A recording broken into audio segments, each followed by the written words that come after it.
ஏகாக்ர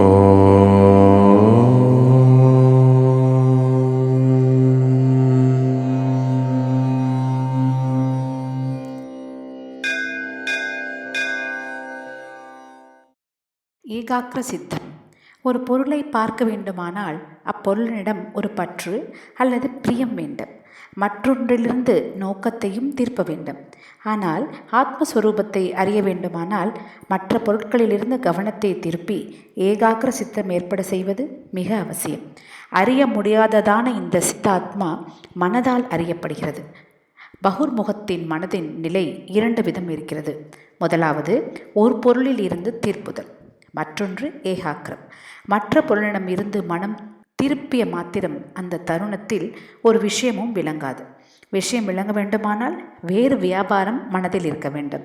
இப்படி மனதின் இரட்டை வியாபாரத்தினால்தான் விஷயங்கள் விளங்குகின்றன என்பது அனுபவபூர்வ உண்மை. ஆனால் சித் அதை அறிய மனம் திரும்பினாலே போதுமானது ஆகும். சித்தானவன் எங்கும் நிறைந்தவள், யாவற்றிற்கும் ஆதாரமாயும் சர்வ காலத்திலும் மனதில் சமமாயும் பூரணமாயும் ஆகாசம் போல் இருக்கிறாள். ஆகவே சித் விளங்க அந்நியமான வஸ்துக்களில் இருந்து மனம் திரும்பினால் போதுமானது என்பதே நமது அனுபவம். இந்த மனதை சுத்தி செய்யவே எல்லா சாதனங்களும், கர்மாக்கள், உபாசனைகள், வைராகியாதிகள் எல்லாம் மனதை சுத்தப்படுத்தவே. சுஷுத்தி, தூக்கம் நிலைக்கும் சமாதிக்கும் உள்ள பேதமாவது மனதிற்கு பிரகாச அவஸ்தை, விமர்ச அவஸ்தை என்று இருவித அவஸ்தைகள் உள்ளன.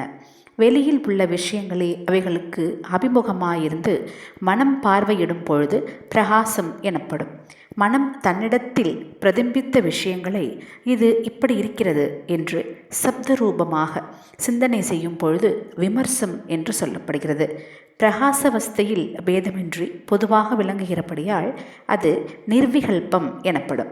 விமர்சாவஸ்தையில் சப்த பேதங்களால் வித்தியாசப்படுகிறபடியால் ஸ்வீகற்பம் எனப்படும். இந்த விமர்சனமானது ஆந்திரம் மற்றும் அபிநவம் என 2 வகை. அபிநவம் என்பது அனுபவஸ்வரூபமானது. ஆந்திரம் என்பது முன்பு அனுபவித்தவைகளை ஞாபகத்தில் நினைத்து கொண்டு வாசனையினால் ஸ்வீகற்பமாக சிந்தனை செய்வதுதான். இப்படி மனம் 2 சக்திகளுடன் எப்பொழுதுமே இருக்கிறது. விழிப்பு ஜாக்கிரத் நிலையில் சிந்தனையுற்று இருப்பதே சமாதி.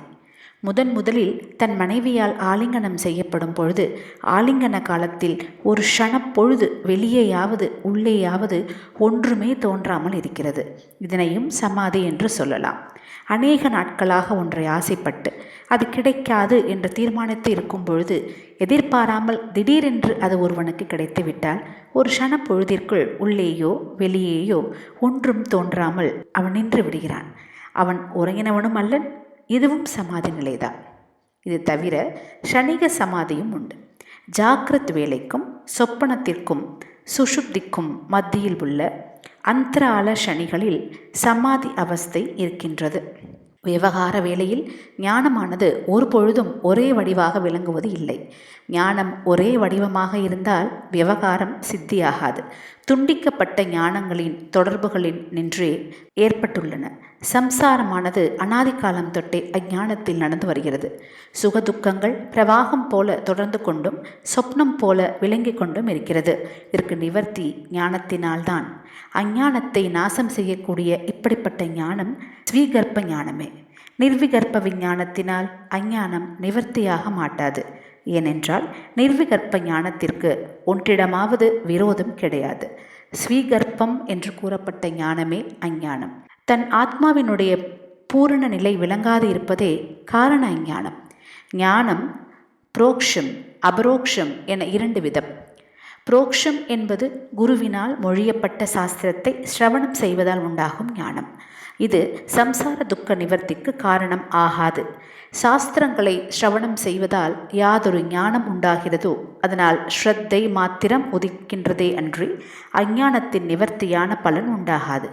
ஆனால் புரோக்ஷ ஞானத்தை முன்னிட்டு சமாதி கூடினால்தான் அபரோக்ஷ விஞ்ஞானம் உதயமாகிறது.